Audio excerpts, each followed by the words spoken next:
The apocalypse for CSGO Skins is now upon us. Over the past week, there have been crazy drama which has caused a lot of people getting banned, and there are even speculations about Valve banning third-party sites and thus imploding CSGO Skins prices. And it all stems from two people, Monarch, who is the owner of a site called CSGO Gempire, and Killian, who is the owner of CSGO Joel. By the way, I am censoring their site's name, but you guys probably have an idea what these sites are. Now, it all started 7 years ago when Monarch was working for Killian to start the site CSGO Joel. And these types of sites were massive moneymakers since CSGO Skins were the big thing back then. And upon seeing the ludicrous amounts of money being made, Monarch decided to make his own site CSGO Gempire. And these two sites defined the gambling scenes for over the next few years. They literally have survived everything that Valve threw at them. Cease and desist letters to gambling sites, they survived. 7-day trade hold to destroy their business model, they survived. CSGO not being that popular anymore, they survived. And that brings us to present day. CSGO is the big thing once again. The announcement of CS2 brought massive attention to the scene, and this has brought a lot of attention back to skins, which has also brought a lot of attention back to the gambling scene. And these two sites were the king of the jungle. By the way, if you like CSGO Skins, I'm giving away this AK in the pinned comment down below. Back to present day, CSGO Joel and CSGO Gempire are two of the biggest gambling sites in the whole scene. And with the boom of CSGO Skins, they were making massive amounts of money. To put into perspective how much money these sites were making, I was offered $1,750 for one video to promote the gambling site, and I only have 20,000 subscribers. Now, this would have been life-changing amounts of money for me, but now think of YouTubers who have a lot more subscribers than me who are promoting these sites, and think about how much money they are being offered. This amount of money is literally nothing to these gambling sites, as they are making much more money than this. And because of the amount of money involved, the two biggest gambling sites are obviously on a crossfire and want to knock their competition to make so much more money. As far as I know, the war between these two sites started when CSGO Joel contacted CSGO Gempire's payment providers to blacklist them. You know, just normal business stuff. But on the 12th of May, after the announcement of the partnership between CSGO Joel and one of the biggest orgs in CSGO, Monarch posted this document exposing the predatory practices that CSGO Joel does. And it mainly revolves around the fact that the site advertises itself as a skins marketplace when in fact it is a gambling site. More about this later. They also exposed the fact that CSGO Joel makes it very hard to withdraw your winnings since they don't have crypto withdrawals, and so you can only withdraw with CSGO Skins. This is also a problem since they require manual approval for larger withdrawals, and this takes days most of the time. This makes it so that people waiting for approval to withdraw their money would just gamble the money they were supposed to withdraw since it would take such a long time. Monarch then says that this could put in more regulations to CSGO gambling and could destroy the whole industry. Now, on the same day, Valve also changed their user agreements to explicitly say that using skins for gambling and commercial purposes is now a bannable offense, which will be an important factor later on. Now, after this, the drama stayed relatively quiet, barring some instances like when Monarch allegedly paid people to ruin the CSGO Joel booth at the major, and it's also allegedly paying bots to tweet some random shit every time Killian or CSGO Joel tweets. Again, just some normal business competition stuff. But all shit went to hell when one of Monarch's employees tweeted that CSGO Joel have been laundering money and have laundered $12.7 million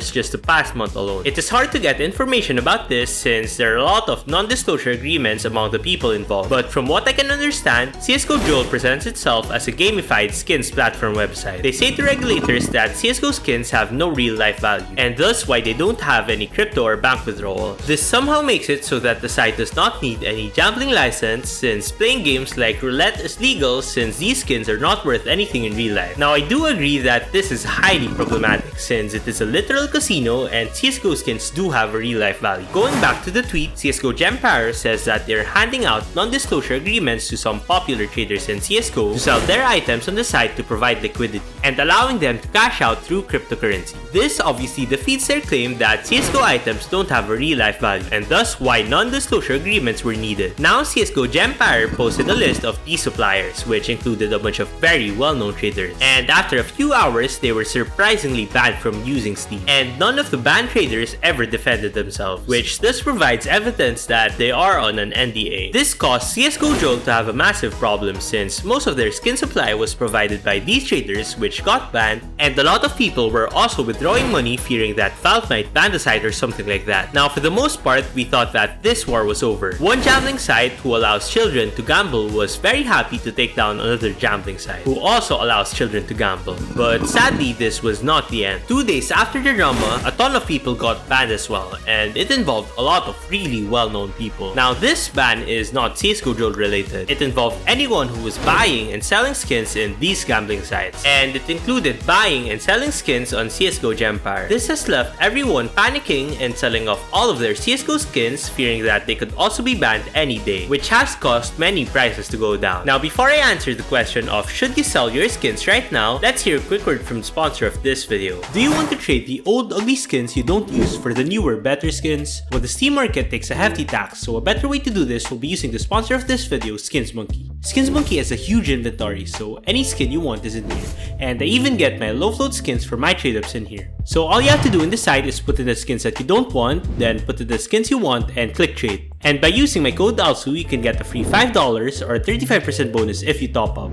And if you don't have any skins, SkinsMonkey has a lot of giveaways which you can enter, so make sure to check it out. Link is in the description. So if you do have CSGO skins, as long as you don't use any of these sites or interact with any of them, you should really not be alarmed. But if you have logged in the past, I would recommend you to revoke your API key by typing in this link and clicking revoke my Steam web API key, so that your account has no connection to these gambling sites at all, and just setting it up again with sites like Buff163. Again, most of these other sites are safe. All of the people getting banned are selling on gambling sites, and there's been no one saying that they're getting banned for any other reason. But anyway, what does this mean for the skin economy? We are now treading in very dangerous waters here, since this was the kind of tension that was also building up back in 2016, when a lot of gambling sites were also exposed for doing highly illegal stuff, and Valve sent cease and desist letters to all of them, and a year later added a 7-day trade hold in trading CSGO items. I could easily see Valve taking actions again, and hopefully Valve bans all of these CSGO gambling sites. I don't really care if this would cause the skin prices to halve, but this really is a cancer in the CSGO community. Now, there are theories that Valve wouldn't do this since they want their players to be gambling addicts so that they will open CSGO cases. But I think that is a little bit of a stretch, and sending cease and desist letters to gambling sites is the easiest way to fix this cancer in the game. Some other theories are that Valve might make the 7-day trade hold into a 30-day trade hold, which would really be a huge pain in the ass, and it would make exchanging skins really hard and take a long time. And this really would be a huge blow to CSGO trading. But the scariest theory is that they will ban all third-party marketplaces. Now, this is probably a stretch since they do have a monetary incentive to keep third-party marketplaces, since this is what gives the skins real-life value. And if the skins don't have real-life value, nobody would be opening cases anymore, which would mean less money for Gaben. But anyway, if you would like to know how to 30x your Steam balance, make sure to click on this video.